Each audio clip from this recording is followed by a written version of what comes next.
Selamat siang anak-anak sekalian.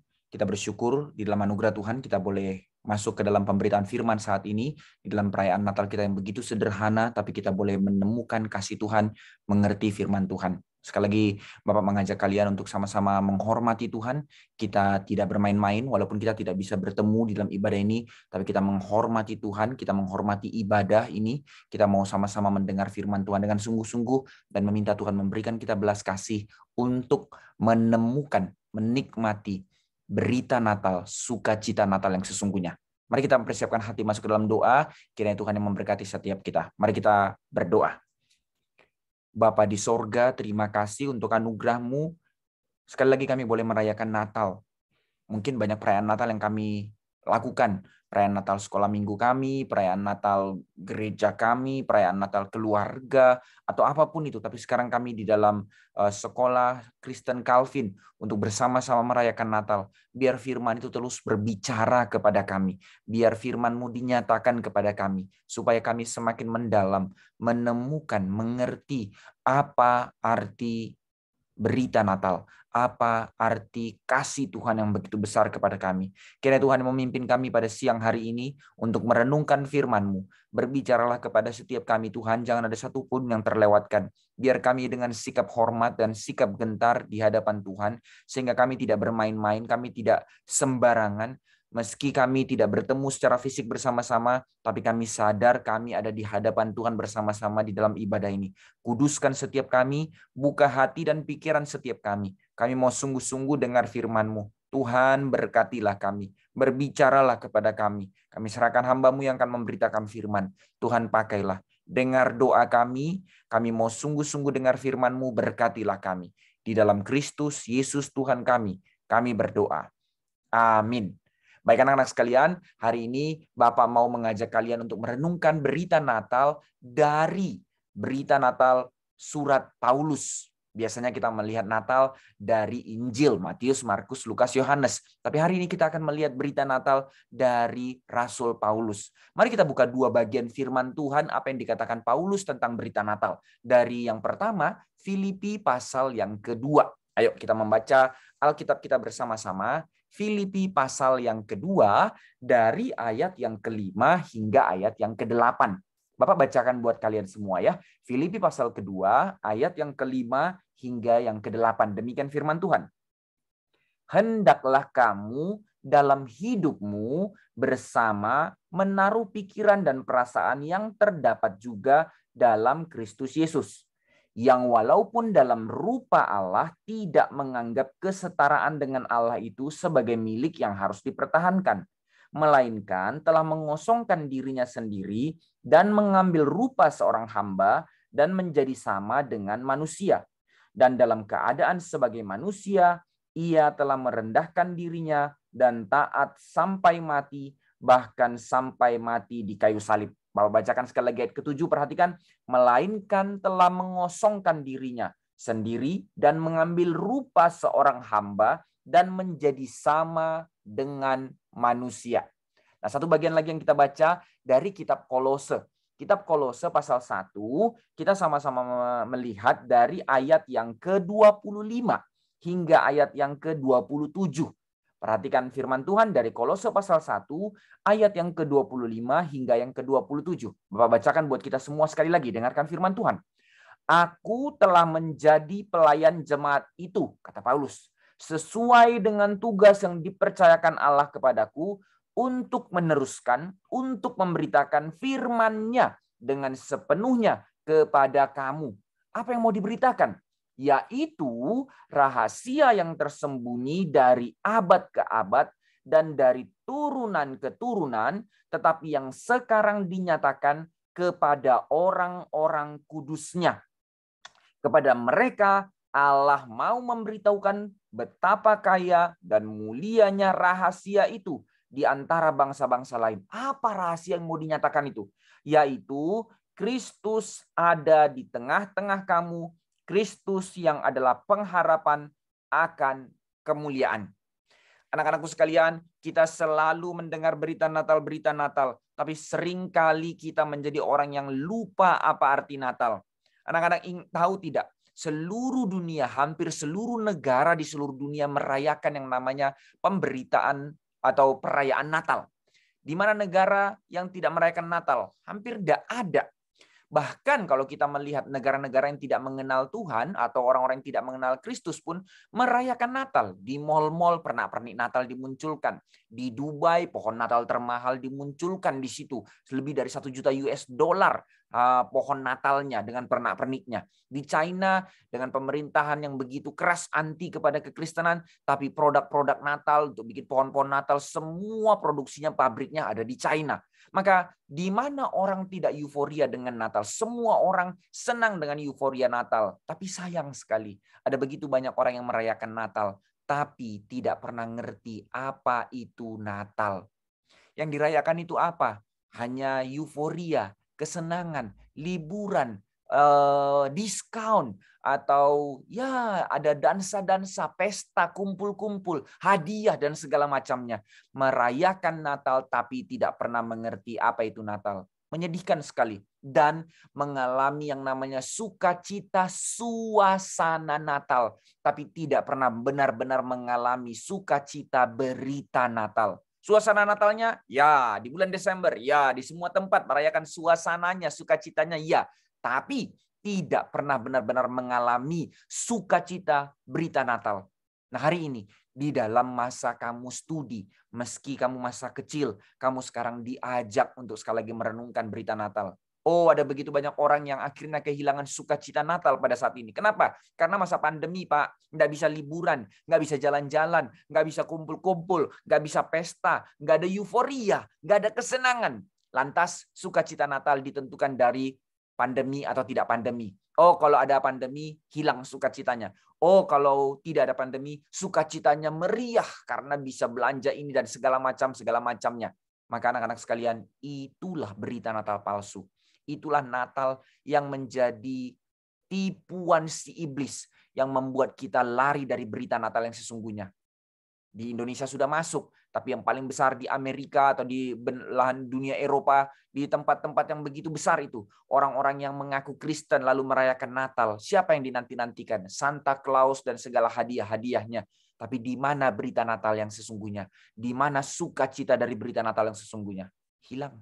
Hilang. Maka anak-anak kita sudah sering dengar berita Natal yang diberikan oleh malaikat kepada para gembala. Mereka menerima satu berita yang membawa mereka kepada sukacita. Adakah diskon di situ? Tidak. Adakah mereka menjadi terima berita Natal, mereka jadi kaya di situ? Tidak. Adakah di situ mereka pesta pora, lalu mereka dapat kenikmatan segala sesuatu fasilitas? Tidak. Lalu apa yang membuat mereka sukacita? Karena mereka menerima berita Natal. Berita apa? Nah hari ini kita mau merenungkan berita apa yang Tuhan mau berikan kepada kita. Apa yang mau Tuhan nyatakan kepada kita melalui Natal. Ini bukan suatu hal yang sembarangan. Ini bukan dongeng. Ini bukan cerita omong kosong. Tapi ini satu kebenaran yang sungguh yang membawa kita kepada sukacita kekal. Bukan sukacita sementara. Sukacita yang begitu mulia. Bukan sukacita yang hanya materi. Maka anak-anak sekalian hari ini kita mau mikirkan dua hal. Pertama, apa itu Natal? Kedua, kenapa berita Natal ini harus ada? Yang pertama, kita sama-sama memikirkannya. Meski kamu masih kecil, masih SD. Tapi Bapak ngajak kamu untuk merenungkan berita Natal. Yang sulit, yang bukan senang-senang. Tapi sukacita yang sejati. Pertama, apa itu Natal? Berita Natal adalah berita inkarnasi. Apa itu inkarnasi? Allah datang jadi manusia. Dunia memegang konsep reinkarnasi. Itu namanya saya lahir, saya bertumbuh, saya mati, lalu nanti saya mengalami hidup sekali lagi, lahir lagi jadi apa begitu. Itu namanya reinkarnasi. Bukan itu, tapi Alkitab mengatakan inkarnasi. Ada Allah yang datang jadi manusia. Anak-anak sekalian, ada konsep yang seperti ini juga di dalam mitologi-mitologi agama. Misalnya dewa-dewa datang menjelma menjadi manusia. Zeus datang jadi manusia laki-laki karena dia berusaha untuk mencintai seorang manusia yang diciptakannya. Lalu dia kawin sama wanita itu. Dia menyamar jadi seorang pria. Oh, ini Allahnya datang menjadi seperti manusia, bukan benar-benar jadi manusia. Dia cuma menjelma atau berupa bentuk jadi manusia. Ada mitologi yang lain, ada dewa yang turun, lahir jadi anak raja, lalu melihat segala kesusahan, lalu dia akhirnya pergi, menjauhkan diri, bertapa karena melihat realita dunia yang berdosa dan hancur, maka dia bergumul dengan semua itu, dia galau. Tapi tidak ada satu berita yang memegang konsep seperti Alkitab beritakan. Allah datang jadi manusia, bukan menampakkan diri, bukan dia karena bersedih lalu galau melihat dunia yang rusak, tapi dia datang ada misi.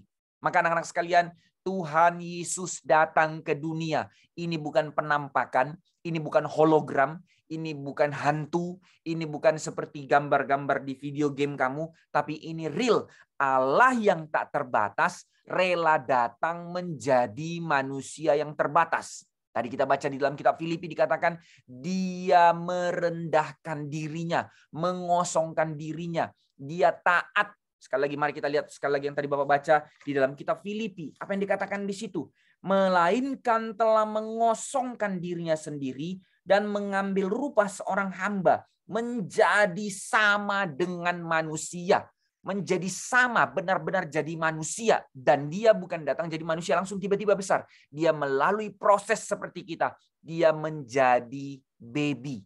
Dan dicatat apa yang dikatakan di situ, dia bahkan menjadi baby yang begitu sulit untuk dimengerti. Dia datang jadi baby yang dibungkus dengan lampin dan ditaruh di palungan. Di palungan. Maka dikatakan dia rela menjadi hamba dan menderita. Bukan nanti menderitanya di kayu salib. Tapi mulai dari lahir dia rela menderita. Nah ini berita yang satu-satunya, ada Allah yang datang jadi manusia, ada Allah yang tak terbatas rela menjadi terbatas, Allah yang begitu mulia rela menjadi hina, Allah yang begitu kudus sempurna itu rela menjadi manusia yang begitu terbatas itu. Kok bisa? Nah inilah satu karya Allah yang begitu besar, yang gak gampang untuk dimengerti. Makanya banyak orang sulit untuk terima. Itu manusia biasa. Itu bukan Tuhan. Ngapain Tuhan datang ke dunia? Nah justru ini. Sekarang kita sudah tahu apa itu berita Natal. Berita inkarnasi. Allah datang jadi manusia. Nah sekarang kita mau masuk lebih dalam. Kenapa orang sulit menerima berita ini? Kenapa orang rasa ini tidak masuk akal? Anak-anak Alkitab mencatat bagi orang Yahudi berita tentang Kristus yang datang ini adalah berita yang memalukan. Masakan Tuhan datang jadi manusia yang hina? Gak masuk akal. Ini cerita yang memalukan. Tuhan itu mulia, harus datang dengan kerajaan yang begitu besar. Mesias yang dijanjikan di dalam perjanjian lama itu adalah Mesias yang datang dari kerajaan Daud. Mulia dong. Ini hina. Memalukan, nggak masuk akal. Mereka tolak berita Natal. Sedangkan bagi orang Yunani ini berita bodoh. Kenapa berita bodoh? Masakan Tuhannya jadi hina? Tuhan itu besar, Tuhan itu powerful, Tuhan itu kaya seperti raja-raja. Maka masa dia jadi yang hina? Bodoh sekali. Bagi orang Yahudi ini berita hina, mempermalukan. Bagi orang Yunani ini berita bodoh yang jadi hina. Maka anak-anak sekalian, hari ini kita boleh mengerti. Kita mau mengerti kenapa berita seperti ini yang kita terima. Kenapa berita seperti ini yang kita mau percaya. Kenapa Tuhan datang jadi manusia dan datangnya jadi yang hina. Nah sekarang kita masuk kepada bagian kedua. Saya tahu berita Natal, berita inkarnasi. Sekarang saya ngerti berita Natal adalah Allah datang jadi manusia. Allah yang mulia datang jadi manusia yang hina. Tapi Pak, apa sukacitanya dari berita seperti ini? Apa yang menjadi kemuliaan dari berita seperti ini? Apa istimewanya berita seperti ini? Nah, sekarang kita masuk kepada poin kedua di dalam renungan kita hari ini. Untuk apa berita Natal itu harus ada? Untuk apa Allah datang jadi manusia? Untuk apa Yesus Kristus yang adalah Allah, anak Allah, rela datang menjadi manusia yang hina itu? Untuk apa Allah datang jadi manusia dan harus menderita? Maka anak-anak sekalian, kita mau membahas 4 hal yang sangat penting dari berita Natal. Pertama, mengapa berita Natal itu harus ada? Pertama, karena ini adalah rencana kekal Allah. Karena ini adalah ketetapan Allah. Dari perjanjian lama sudah dicatat bahwa Sang Mesias harus datang ke dunia.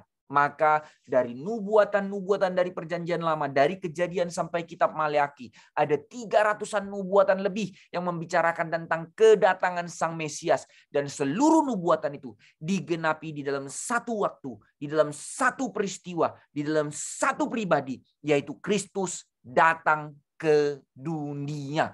Ini ketetapan Allah. Maka dikatakan Kristus datang ke dunia. Dia lahir dari keturunan Daud, dari suku Yehuda, untuk menyatakan keselamatan bagi manusia. Dia datang dari keturunan Daud dan harus lahir di Bethlehem. Ini ketetapannya. Maka kenapa berita Natal ini harus ada? Karena memang ini ketetapan kekal dari Allah. Ini bukan berita yang kucuk-kucuk tiba-tiba datang. Tuhan mau datang ya jadi manusia ya. Loh, kok bisa? Enggak. Ini sudah dinubuatkan ribuan tahun menjadi masa penantian. Itu sebab kitab Kolose mengatakan ini rahasia berabad-abad. Turunan keturunan. Dari satu keturunan terus menjadi satu rahasia. Dan hanya bisa dimengerti oleh kaum pilihan Allah. Orang-orang pilihan Allah. Semua orang bisa membaca Alkitab. Semua orang bisa dengar cerita tentang Yesus. Tapi tidak semua orang akan bisa mengerti. Karena Alkitab mengatakan rahasia ini hanya akan dimengerti oleh orang-orang pilihan Allah. Maka sekarang kita ngerti, oke Pak, sekarang saya tahu berita Natal itu dan kenapa itu harus ada. Karena ini ketetapan Allah. Allah yang menetapkan Tuhan harus datang jadi manusia. Tapi sekarang kita membahas yang kedua. Kenapa harus berita ini ada dan kenapa Yesus itu yang lahir itu ditetapkan datang, lalu apa yang dikatakan di situ? Yang kedua, bahwa dia harus menderita sampai mati. Yesus ditetapkan lahir untuk mati. Ini yang kedua. Perhatikan kalimat ini. Anak-anak sekalian, semua orang lahir ke dunia pasti akan mengalami kematian. Iya, benar. Tapi nggak ada orang di dunia lahir tujuannya untuk mati. Lahir pasti akan mati, tapi tujuannya bukan untuk mati. Oh, saya memiliki istri, lalu istri saya mau melahirkan. Lalu saya sama istri saya berdoa, pikir-pikir, kita berdoa anak ini jadi apa ya? Oh, kita berdoa supaya anak ini lahir kelak jadi hamba Tuhan. Oh, ada orang tua yang berdoa, oh kita berdoa kiranya Tuhan memimpin anak ini bertumbuh supaya kelak nanti jadi dokter, jadi pilot, jadi guru, jadi pengusaha, macam-macam. Tapi nggak ada orang tua yang bilang, oh anak saya lahir, anakku kau lahir supaya kau mati. Hah? Apa ini? Gila apa orang tuanya? Anakku lahir supaya kau mati. Langsung dicekek mati. Gitu. Kan nggak mungkin kan ya? Tapi Alkitab mencatat, kenapa berita Natal harus ada? Yesus lahir supaya dia mati. Hah? Apa-apaan ini? Maka dikatakan Yesus lahir menanggung segala kehinaan. Mulai dari lahir. Dia menanggungnya dengan kesetiaan di dalam penderitaan. Bahkan sampai mati di salib. Kata kitab Filipi tadi. Maka nubuatan tentang Yesus itu. Bahwa Yesus lahir di kota Daud. Oh, Yesus lahir di kota Daud. Siapa yang lahir di kota Daud? Banyak. Lalu yang mana yang Mesias? Maka dikatakan di dalam kitab Injil. Bahwa yang lahir di kota Daud itu mungkin pada hari itu mungkin banyak. Tapi bagaimana gembala bisa recognize bahwa yang benar-benar lahir itu yang Mesias? Mereka harus cari kemana? Maka sangat detail dicatat. Dari nubuatan sudah dikatakan, lahir di Bethlehem, dibungkus dengan lampin, dan diletakkan di dalam palungan. Palungan. Kayu besar yang dikorek jadi bentuk lubang begitu, lalu di situ jadi tempat makannya hewan. Maka itu tempat bukan tempat yang mulia, itu tempat yang kotor dan bau. Tentu Maria sebelum meletakkan Yesus itu akan membersihkannya, tapi tetap saja bekas makan binatang dan iler-ilernya binatang di situ. Tetap aja itu tempat yang bau. Dan Yesus harus dilahirkan di situ. Tidak ada orang letak palungan di kamar rumahnya. Maka itu ada di kandang. Maka para gembala tahu bayi. Mungkin mereka juga punya bayi. Mungkin punya anak. Para gembala tahu palungan. Itu tempat makan binatang. Tapi bayi di palungan. Ini pertama kali. Maka mereka bisa mencarinya ke kota Bethlehem itu. carinya bukan ke rumah, carinya bukan ke hotel-hotel, carinya bukan ke rumah sakit, carinya ke kandang. Maka disitulah mereka menemukan Yesus yang lahir, Mesias yang lahir. Dan dari lahir, dia harus menderita. Untuk apa? Sampai dia mati. Yesus lahir untuk mati. Dan sekarang kita masuk yang ketiga.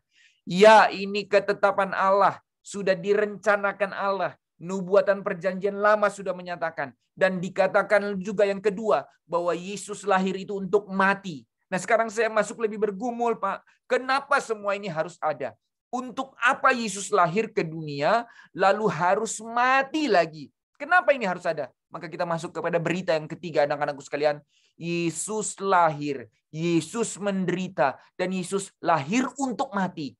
Demi supaya menggenapi rencana kekal Allah, yaitu untuk membawa kita kepada keselamatan.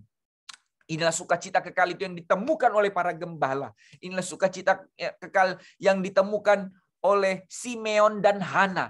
Maka ini bukan berita omong kosong. Mereka orang-orang itu menantikan berita keselamatan Mesias yang datang. Tapi tidak banyak yang ngerti bahwa Mesias yang datang itu bukan dengan singgasana kerajaan, bukan dengan power. Tapi dia datang menanggung kehinaan. Kenapa harus dengan cara seperti ini? Karena Allah itu adalah Allah yang mau memberikan pengampunan. Allah itu juga adalah Allah yang mau menjalankan penghukuman atas dosa. Anak-anakku sekalian, terlalu gampang kalau Allah datang hanya untuk menyelamatkan kita, menebus kita dari dosa, membersihkan kita dari dosa. Tinggal drink saja dosa kita, selesai. Tapi Allah bukan hanya kasih untuk memberikan pengampunan. Allah itu adil, suci, harus menjalankan hukuman atas dosa manusia. Maka dia bukan datang untuk membebaskan kita hanya dari sekedar urusan ekonomi. Dia bukan hanya sekedar membebaskan kita dari masalah-masalah yang dangkal sementara. Dia bukan hanya sekedar memberikan kita keselamatan, memberikan kita kaya, menyelamatkan kita dari musuh, perang, dan segala macam. Bukan itu, tapi ada masalah terbesar di dunia. Masalah yang telah menghancurkan dunia. Bukan kemiskinan, bukan perang. Semua itu justru diakibatkan oleh satu masalah terbesar, yaitu dosa. Maka Yesus datang untuk menyelesaikan masalah dosa, menggenapi kasih Allah, mengampuni manusia dari dosa, menggenapi keadilan Allah untuk menyatakan murka Allah atas dosa. Maka bagaimana? Kasih, mengampuni, adil, murka atas dosa. Maka satu-satunya cara Tuhan memberikan pengampunan, tapi Tuhan menjalankan hukuman. Tapi bukan kita lagi yang dihukum. Hanya dengan satu cara. Ada kurban pengganti. Mesias datang menyelamatkan. Mesias datang untuk menanggung hukuman atas dosa kita. Maka Kristus datang jadi manusia. Maka apa yang dilakukannya? Dia menjadi kurban pengganti, menggantikan seluruh hukuman dosa kita. Supaya apa? Oh, supaya kita terima Yesus mati masuk surga. Bukan, itu terlalu dangkal. Alkitab justru menggambarkan hal yang lebih mulia daripada hal itu. Justru Alkitab menyatakan Kristus datang menggenapi kasih dan keadilan Allah. Kristus memberikan pengampunan dan menjalankan hukuman, tapi bukan kita lagi yang dihukum, Kristus yang menggantikan hukuman kita. Supaya apa? Supaya kita didamaikan dengan Allah. Oh, anak-anak sekalian, karena dosa kita sudah terputus hubungan dari Tuhan. Karena dosa kita rusak. Karena dosa kita hancur. Karena dosa kita mati. Karena dosa kita menjadi manusia yang tidak ada lagi tujuan. Tujuan kehidupan kita hanya kenikmatan sementara yang kosong yang akan membawa kita kepada kebinasaan kekal. Maka Kristus datang. Dikatakan apa? Kita didamaikan dengan Allah. Kita dijadikan manusia baru. Inilah berita keselamatan itu. Inilah berita Natal itu. Ini bukan sekedar saya senang terima Yesus mati masuk surga. Lebih besar daripada hal itu. Saya ditebus, dijadikan manusia baru. Ini arti Kristen. Saya ditebus, didamaikan dengan Allah. Saya ditebus, disucikan, dikuduskan melalui penderitaan Kristus.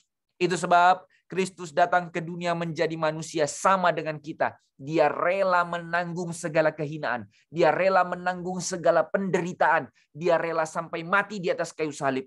Tapi tidak ada satu dosa pun yang dilakukannya. Dia menjadi kurban yang sempurna, menjadi kurban pengganti atas dosa kita. Hukuman dijalankan, Yesus menanggungnya buat kita. Keselamatan diberikan, Yesus memberikan pengampunan kepada kita. Dua-duanya sekaligus dengan cara apa?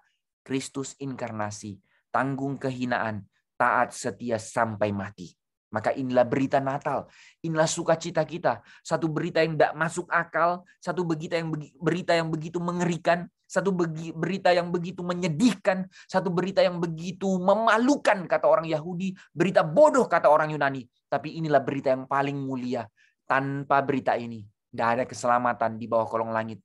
Tanpa Kristus yang lahir ke dunia untuk kita, tidak ada jalan keselamatan bagi kita. Maka dunia yang pegang kekayaannya, dunia yang pegang agamanya, dunia yang pegang segala keterkenalannya atau nama baiknya, mereka semua memegang satu pengharapan kosong.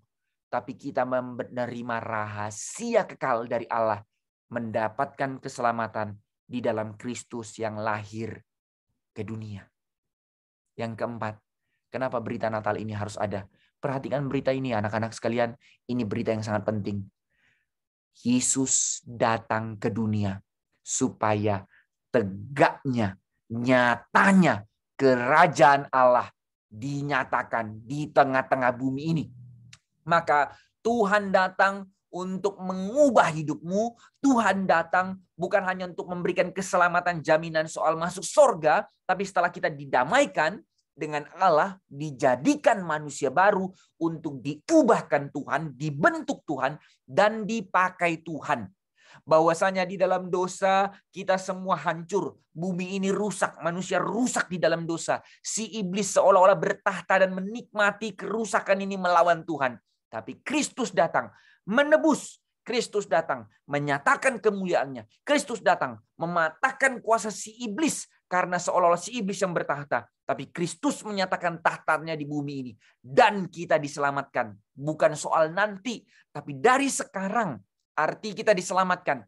Kita dipakai Tuhan sekarang menjadi orang-orang yang menyatakan kerajaan Allah berdiri di muka bumi ini.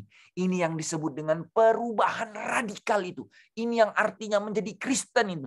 Ini yang artinya kita mendapatkan keselamatan itu. Bukan sekedar senang-senang nanti mati masuk surga. Tapi satu sukacita kekal. Hidupku sekarang menjadi hidup yang kudus. Dikhususkan menjadi milik kepunyaan Allah. Hidupku sekarang menjadi hidup yang begitu serius di dalam rancangan kekal Allah, di dalam pembentukan Allah, di dalam kemuliaan Allah, untuk menjadi saksi Tuhan di tengah-tengah zaman ini, untuk menjadi orang-orang yang menyatakan kemuliaan Tuhan di tengah-tengah zaman ini. Maka apa arti aku jadi Kristen? Bukan sekedar belajar jadi kaya, itu dunia. Apa arti aku jadi Kristen? Hidupku sekarang di dalam satu tujuan yang mulia. Tujuanku, kemuliaan Allah. Kenapa sekarang aku belajar sungguh-sungguh? Bukan hanya sekedar demi prestasi, bukan. Tapi melalui belajar, aku menjadi saksi Tuhan. Melalui belajar, aku dipersiapkan untuk menjadi alat kemuliaan Tuhan. Kelak di dalam kehidupanku, seluruh orang boleh melihat bagaimana kemuliaan Allah dinyatakan. Kasih Allah dinyatakan. Kekudusan Allah dinyatakan. Kebenaran Allah dinyatakan. Maka kita menjadi garam dan terang dunia. Itu semua hanya bisa terjadi kalau kita menerima penebusan Kristus. Kalau kita menerima berita Natal.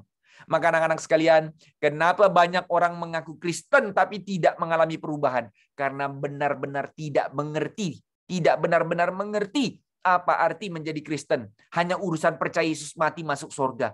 Celakalah iman yang bodoh seperti itu. Tapi orang-orang yang sungguh-sungguh sadar apa arti jadi Kristen. Hidup yang diubahkan. Apa arti jadi Kristen? Hidup yang dibentuk Tuhan. Hidup yang dipakai Tuhan. Hidup dalam kemuliaan Tuhan.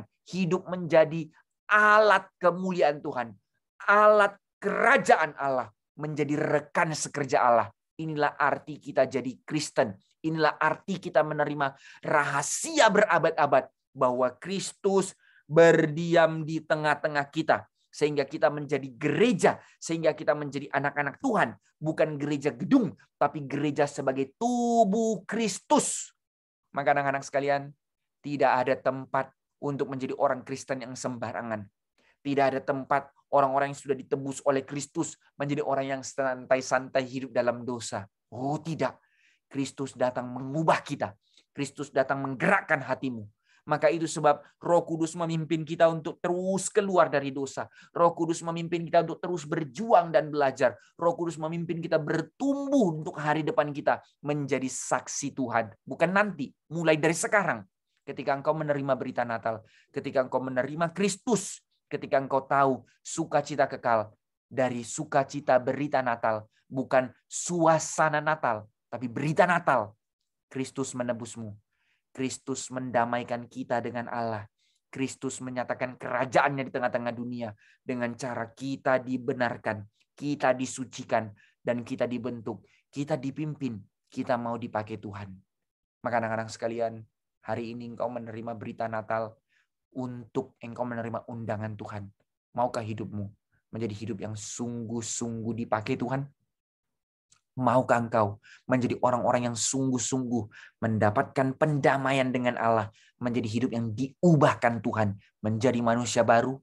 Maukah engkau menyaksikan kepada dunia supaya dunia boleh melihat kerajaan Allah itu sungguh-sungguh nyata melalui kita gereja, melalui kita tubuh Kristus dari sekarang? Hidup yang tidak sembarangan, hidup yang tidak main-main, hidup di dalam kasih, hidup di dalam firman, hidup dalam kekudusan untuk kemuliaan Allah. Maukah engkau? Selamat menikmati, menerima sukacita berita Natal.